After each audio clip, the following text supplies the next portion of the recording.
Kembali lagi di Cerita Cinta Channel. Jangan lupa like, comment, and subscribe ya. Terima kasih.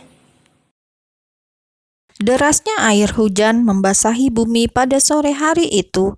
Udara dingin dan lembab membuat siapapun merasa malas untuk beraktivitas di luar rumah. Namun berbeda dengan seorang gadis yang sedang menari-nari di bawah derasnya air hujan dengan penuh keceriaan. "Astaga, Anaya!" teriak Gwen saat melihat putrinya bermain air hujan di halaman rumah. Ia bergegas mengambil payung untuk menghampiri putrinya. "Naya, ayo masuk rumah, nanti kamu sakit." Gwen langsung menarik tangan putrinya. "No, Mami," rengek Anaya saat dipaksa masuk ke dalam rumah. "Jangan bandel, kamu ini sudah besar, kenapa bertingkah seperti anak kecil sih?" Gwen tidak berhenti mengoceh sembari membawa putrinya masuk ke dalam kamar mandi. Anaya duduk di kloset sembari menanggalkan pakaiannya satu persatu, lalu memakai bathrobe berwarna putih agar tubuhnya tidak kedinginan. "Dan kenapa kamu tidak memakai ABD, alat bantu dengar?" tanya Gwen sambil memasang alat tersebut di kedua telinga putrinya. Lalu ia mengambil handuk untuk mengeringkan rambut indah putrinya. "Aku lelah memakai alat itu terus," rajuk Anaya sambil memanyunkan bibirnya. Gwen menghentikan gerakan tangannya yang sedang mengeringkan rambut putrinya. "Dengarkan Mami, kamu harus selalu memakai alat itu, Naya," ucap Gwen dengan nada pelan. "Kenapa, Mam? Kenapa aku berbeda? Aku ingin seperti anak yang lainnya. Aku ingin mendengarkan suara air hujan, suara musik, dan suara Mami dan Dedi tanpa alat itu," tanya Anaya dengan wajah yang sendu dan kedua mata yang berkaca-kaca. Gwen memeluk putrinya dengan erat, menahan laju air matanya agar tidak terjatuh membasahi pipi. "Kamu tidak berbeda, kamu adalah anak yang spesial, kamu kebanggaan Mami dan Dedi," ucap Gwen dengan lirih.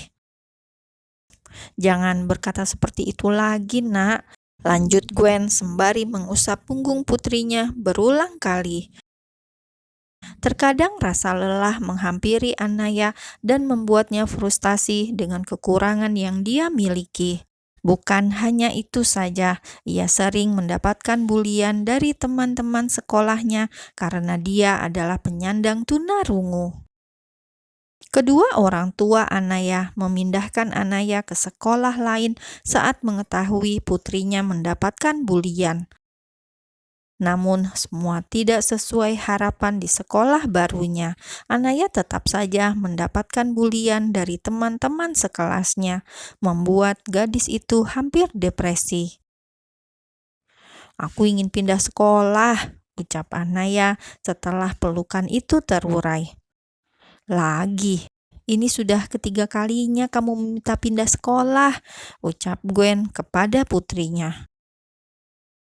"Teman-temanku tidak mau menerima keadaanku," jawab Anaya dengan suara yang bergetar menahan tangisnya.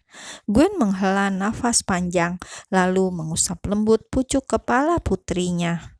"Nanti Mami bicarakan dengan Dedi," ucap Gwen lembut.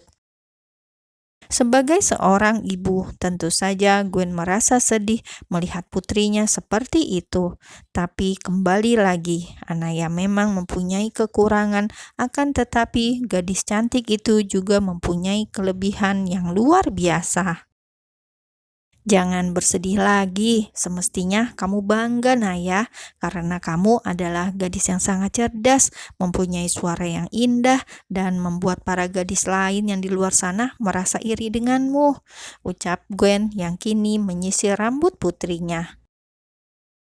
Anaya tersenyum kecut mendengar ucapan ibunya. Andai saja dirinya bisa berlapang dada seperti yang diucapkan ibunya. Anaya berjalan di koridor sekolah barunya, di salah satu sekolah SMA yang bergengsi di kota tersebut. Setelah melewati perdebatan panjang dengan kedua orang tuanya, akhirnya Anaya diperbolehkan untuk pindah sekolah. Ini yang terakhir kalinya Dedi mengizinkanmu pindah sekolah. Jadilah gadis yang kuat, tampar orang-orang yang merendahkanmu dengan kelebihan dan kecerdasanmu, ucap sang Dedi terus terngiang-ngiang di kepalanya. Anaya berjalan menuju ruangan kepala sekolah ditemani oleh Gwen yang berjalan sangat anggun di sampingnya. Banyak siswa dan siswi berjalan di koridor yang sama dengannya dan menuju kelas masing-masing. Banyak juga yang memperhatikan dirinya, yang diyakini adalah murid baru di sekolah tersebut. Gwen menoleh ke arah Anaya seraya memberikan kode agar putrinya itu memakai ABD-nya. Anaya mendengus lalu segera memakai benda yang dimaksud ibunya di salah satu telinganya saja, lalu ia menutupi dengan rambut panjangnya. Pakai semuanya, kesal Gwen kepada putrinya. Aku bisa berinteraksi tanpa menggunakan alat ini, Mam. Aku bisa membaca pergerakan bibir mereka, jawab Anaya dengan nada kesal. Anaya belajar seni membaca gerak bibir. Tidak mudah untuk Anaya kecil belajar seni gerak bibir, membutuhkan waktu berbulan-bulan lamanya. Tapi dengan kegigihannya dan juga semangatnya, Anaya bisa mempelajari itu semua. Sungguh pencapaian dan cobaan yang luar biasa untuk Anaya. Jangan membantah, Gwen berkata tegas. Ya, baiklah, Anaya akhirnya mengalah. Sampai di ruangan kepala sekolah, mereka berdua disambut oleh kepala sekolah dan wali kelas. Kami sangat senang karena putri Anda sekolah di sini, ucap kepala sekolah mencari perhatian, berharap jika Gwen menjadi donatur di sekolah tersebut. Saya mempercayakan putri saya kepada Bapak dan wali kelas. Saya harap jangan sampai ada yang tahu identitas putri saya yang sebenarnya, ucap Gwen seraya mengulas senyum tipis. Baik, Nyonya, kami akan menjaga data diri murid kami. Oh iya, satu lagi, saya akan menjadi donatur tetap di sekolah ini, ucap Gwen dan tentu saja membuat hati kepala sekolah tersebut berbunga-bunga. Terima kasih banyak, Nyonya, ucap kepala sekolah dan wali kelas bersamaan. Mari nak Anaya, saya akan mengantarkan ke kelasmu, ucap wali kelas yang berkepala pelontos itu. Gwen menepuk pundak putrinya, lalu mengepalkan tinju di udara. Seraya berkata, "Semangat!" Anaya tersenyum dan mengangguk, lalu mencium punggung tangan ibunya dengan sangat sopan santun sebelum ia berlalu mengikuti wali kelasnya. Ini adalah kelasmu, ucap wali kelas saat sampai di depan kelas yang terdengar sangat gaduh. Anaya mengangguk mengikuti masuk ke dalam kelas tersebut. "Hei, diam!"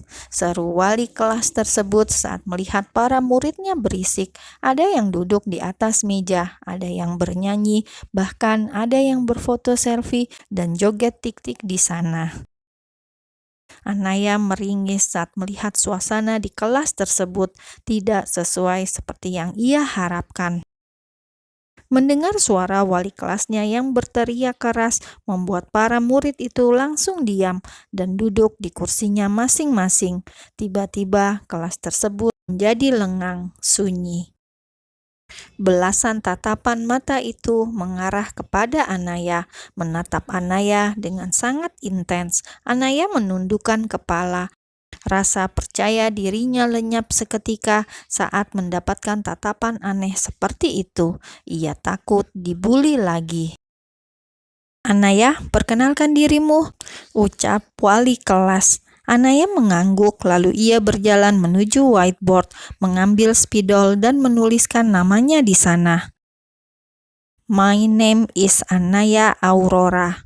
Satu kalimat itu yang dituliskan Anaya di whiteboard dengan singkat dan jelas. "Cih, siapa dia? Sombong sekali." Bisik-bisik mulai terdengar karena cara perkenalan Anaya dinilai tidak sopan dan juga tidak ramah seperti murid lainnya. Apakah dia tidak punya mulut? Seharusnya memperkenalkan diri secara lisan, bukan tulisan, seru seorang murid pria yang duduk di bangku paling belakang di sudut kanan. "Iya, benar," sahut murid yang lainnya. Anaya membungkukkan sedikit badannya, bertanda jika dirinya meminta maaf. Sungguh perasaannya tidak karuan. Jantungnya berdetak dengan cepat. Trauma dengan bulian yang pernah ia dapatkan dari sekolah sebelumnya. "Diam, diam semuanya, jangan pada berisik. Dan sambut teman baru kalian, Anaya," ucap wali kelas kepada para muridnya. "Anaya, kamu bisa duduk di bangku yang kosong itu." Wali kelas menunjukkan bangku kosong di bagian tengah, bersebelahan dengan siswi yang terlihat cupu. Anaya mengangguk, berjalan menuju bangku yang dimaksud. "Hai Anaya." "Hai," sapa balik Anaya saat ia sudah duduk di bangkunya. "Aku Nisa, tapi biasa dipanggil Ica," ucapnya kepada Anaya sembari membetulkan kaca minusnya yang bertengger di hidung mancungnya. "Aku Naya," jawab Anaya tersenyum tipis. Sepertinya Ica adalah gadis yang baik, pikir Anaya. Ia merasa senang karena masih ada yang bersikap baik kepadanya di saat yang lainnya pada ketus. "Sepertinya kita bisa berteman dengan baik," ucap Ica sambil tersenyum meringis memperlihatkan giginya yang diberi kawat behel. "Iya," jawab Anaya. Wali kelas memerintahkan kepada semua muridnya untuk mengerjakan tugas yang sudah diberikan. "Jangan pada ribut, hari ini semua guru meeting. Jadi kerjakan tugas yang sudah Bapak berikan. Setelah istirahat dikumpulkan, paham?" "Paham, Pak," semua murid menjawab kompak. Wali kelas langsung keluar dari ruangan tersebut. Salah satu murid pria beranjak, menyembulkan kepalanya di balik pintu, menatap wali kelas yang sudah berjalan menjauh. Kemudian ia memberikan kode untuk teman-temannya. 1, 2, 3, "Hore, kita bebas!" teriaknya yang diikuti yang lainnya.